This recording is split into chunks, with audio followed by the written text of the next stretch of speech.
Hello. In this video, I'd like to conclude our discussion of Chapter 6.5 on molecular geometry.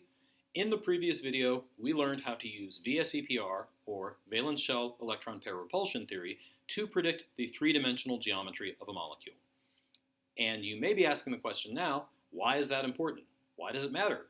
What does the three-dimensional geometry of a molecule affect? Well, it affects many properties that we can actually observe, and I'm going to illustrate that by asking a seemingly unrelated question, and that is, why do some substances exist as liquids or solids, while others are gases at the same temperature? Well, if you think about that, you'll realize that it has to do with how strongly the particles are attracted to each other.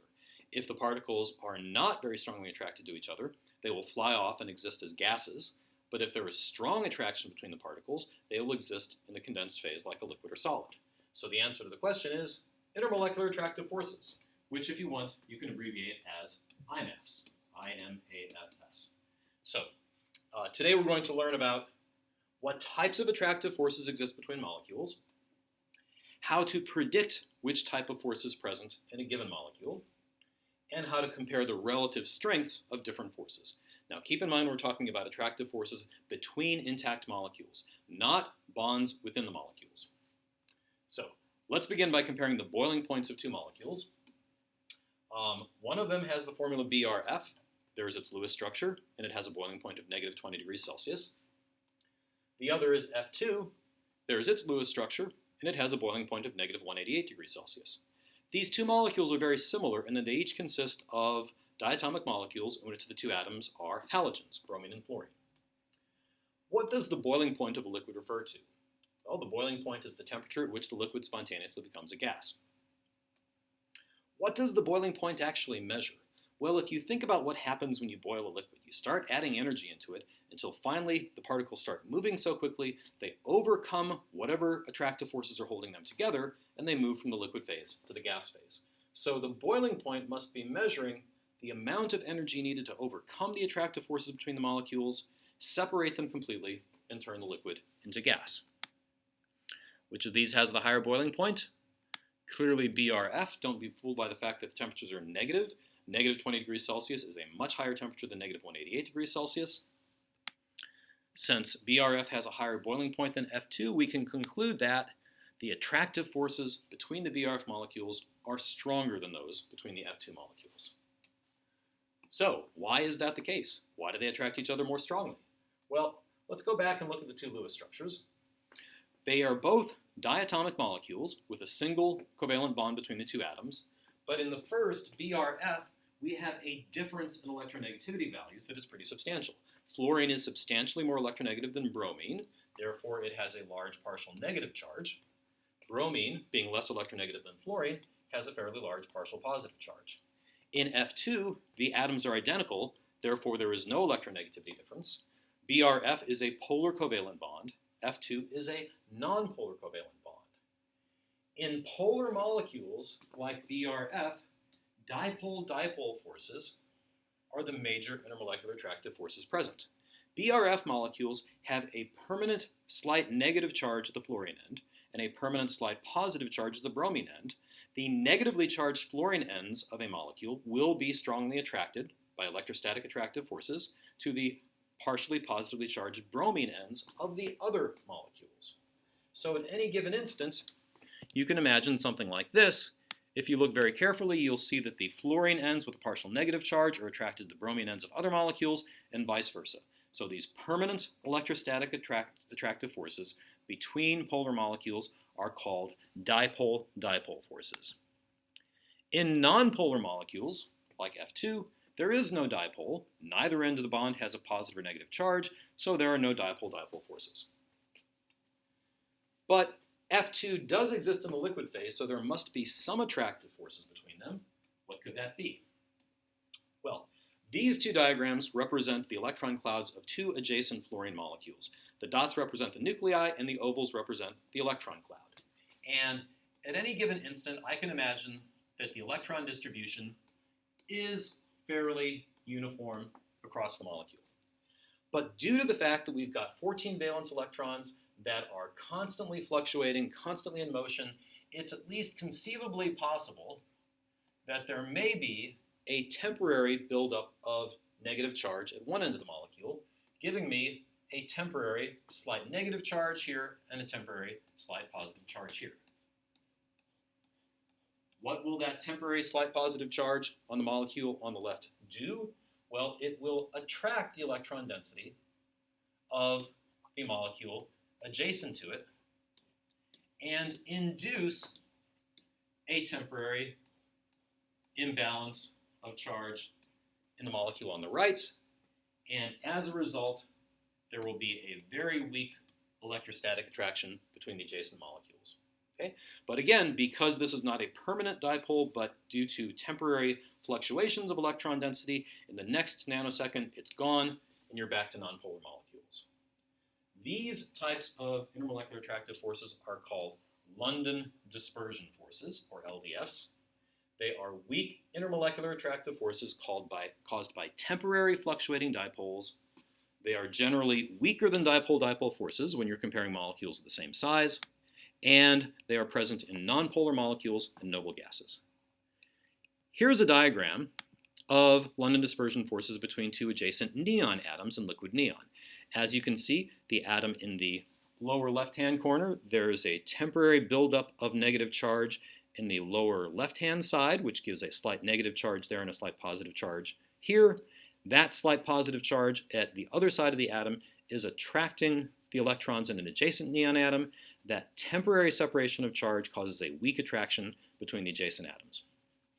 On the other hand, when you have molecules that have permanent separation of charge, as in polar molecules, we have dipole-dipole forces. Okay? And you can see that the positive ends of these polar molecules are attracted to the negative ends of other molecules, and vice versa.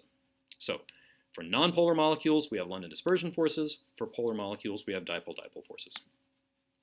So, let's summarize. If the molecule is nonpolar, we say the most important intermolecular attractive forces are London dispersion forces. If we have a polar molecule, we say the most important intermolecular attractive forces are dipole-dipole forces. But there is a third very important type of intermolecular attractive force if it is a polar molecule that has a fluorine hydrogen, oxygen hydrogen, or nitrogen hydrogen bond. We have what's called hydrogen bonding. And on the next slide, I'll explain what hydrogen bonding is. Hydrogen bonding is an electrostatic attraction between hydrogen when it is bonded to fluorine, oxygen, or nitrogen, and between that molecule and another electronegative element with a lone pair. So here, let me draw XH, where X is equal to fluorine, oxygen, or nitrogen. Now, these are the three most electronegative elements on the periodic table. So that means that XH bond is going to be a very, very polar covalent bond, a large partial negative charge on X, and a large partial positive charge on hydrogen. And if over here I have a molecule that has an electronegative atom with a lone pair, which also has a large partial negative charge, there will be a super strong electrostatic attraction between the hydrogen and that is hydrogen bonding. It is very similar to dipole-dipole in that it occurs between molecules with partial opposite charges, but it only occurs in molecules with FH, OH, or NH. Okay? And here is a diagram that shows an extensive network of hydrogen bonding in liquid water.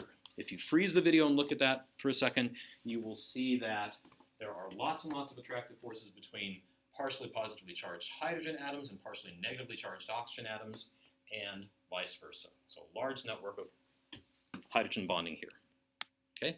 It is generally considered to be stronger than regular dipole-dipole forces, and it is incredibly important in biological molecules, as you will see when you take biology in the next year or two. Okay? So, for example, we have all seen the double helix structure of DNA. These two helices are held together by hydrogen bonding. So if you look at the structure very closely, there's a hydrogen bond, there's a hydrogen bond, there's one, and there's one. So the question then is, how do we predict whether a molecule is polar or nonpolar? Here's where the molecular geometry comes into play. To be polar, a molecule must have an asymmetric geometry, so the bond dipoles do not cancel out. And let me give you some examples. Here are two molecules, carbon tetrachloride CCl4, carbon dioxide CO2. Okay? We can assign the molecular geometry carbon tetrachloride is tetrahedral. Carbon dioxide is linear. Let's take the example of carbon dioxide. Carbon and oxygen have a substantial difference in electronegativity values. Oxygen is much more electronegative than carbon, so that means each of my oxygens in carbon dioxide will have a large partial negative charge. The carbon has a large partial positive charge. These two CO bonds can be represented by bond dipoles, which are pointing opposite one another. But because of the high symmetry of the molecule, remember the linear geometry has a bond angle of 180 degrees, those two bond dipoles cancel each other out, and there is no overall dipole, and as a result, carbon dioxide is nonpolar. The same is true with the tetrahedral molecule, it's just a little harder to see. Now, if I compare that to water or ammonia, where now I have not highly symmetrical geometries, like tetrahedral or linear, but instead bent or trigonal pyramidal, I also have very highly polar covalent bonds, but now the asymmetry of the molecule means that the bond dipoles do not cancel out, and I have an overall molecular dipole. As you can see, in water, there is a permanent partial negative charge at the oxygen end and a permanent partial positive charge at the hydrogen end. So the molecular geometry directly determines whether the molecule is going to be polar or nonpolar, and from there, the type of intermolecular attractive forces. So let's summarize. The symmetric geometries, the ones in which the molecular geometry is so highly symmetrical that the bond dipoles cancel each other out, include AB2 linear, AB3 trigonal planar, AB4 tetrahedral. So these are all nonpolar, and the most important intermolecular attractive forces are London dispersion forces. On the other hand, the asymmetric geometries include AB2E bent, AB2E2 bent, and AB3E trigonal pyramidal. These are all polar geometries, polar molecules, and as a result, the most important intermolecular attractive forces will be dipole forces, or if there is a fluorine hydrogen, oxygen hydrogen, or nitrogen hydrogen bond, there will also be hydrogen bonding. So is there an easy way to remember which geometries are asymmetric and therefore result in polar molecules? Well, if you look very carefully, you can see that the one structural feature that all the asymmetric geometries share, in fact, the thing that makes them asymmetric, is the presence of one or two lone pairs on the central atom. Because in fact, it is the lone pair, as you can see in the Lewis structures of water and ammonia. Remember, we've got a lone pair on ammonia there, and two lone pairs on water there, that push the polar covalent bonds out of symmetry and make the molecule asymmetric. Okay? So once again, there's our summary. So here's what I expect you to be able to do. Given the molecular formula of a molecular compound, count the valence electrons, draw the Lewis structure, use multiple bonds if necessary if it's electron deficient, show all resonance structures if the molecule exhibits resonance. Based on the Lewis structure, classify it according to the ABE nomenclature and name the molecular geometry. Based on the molecular geometry, tell me whether the molecule is polar or nonpolar. And finally, based on the polarity and other structural features, name the most important intermolecular attractive forces. So let's finish with one example of that. I give you the molecular compound PF3. We'll begin by counting the valence electrons. Phosphorus has 5. Each of the 3 fluorine atoms has 7, for a total of 26 valence electrons. I will place phosphorus in the center, draw 3 phosphorus-fluorine bonds, and I will distribute the remaining 20 electrons as lone pairs to satisfy their octets. So that's 2, 4, 6, 8, 10, 12, 14, 16, 18, 20, 22, 24, 26. I see there is a single central atom with 3 atoms bonded to it and a lone pair. So I will classify it as an AB3E type molecule. The 3 bonded atoms tell me it will be trigonal, but the lone pair will prevent the molecule from being flat or planar. That means the geometry will be trigonal pyramidal. The presence of the lone pair on the central atom will prevent the PF bond dipoles from canceling each other out. This highly asymmetric geometry will result in a molecule that is polar, and therefore the most important intermolecular attractive forces will be dipole forces. And that concludes our unit on chemical bonding.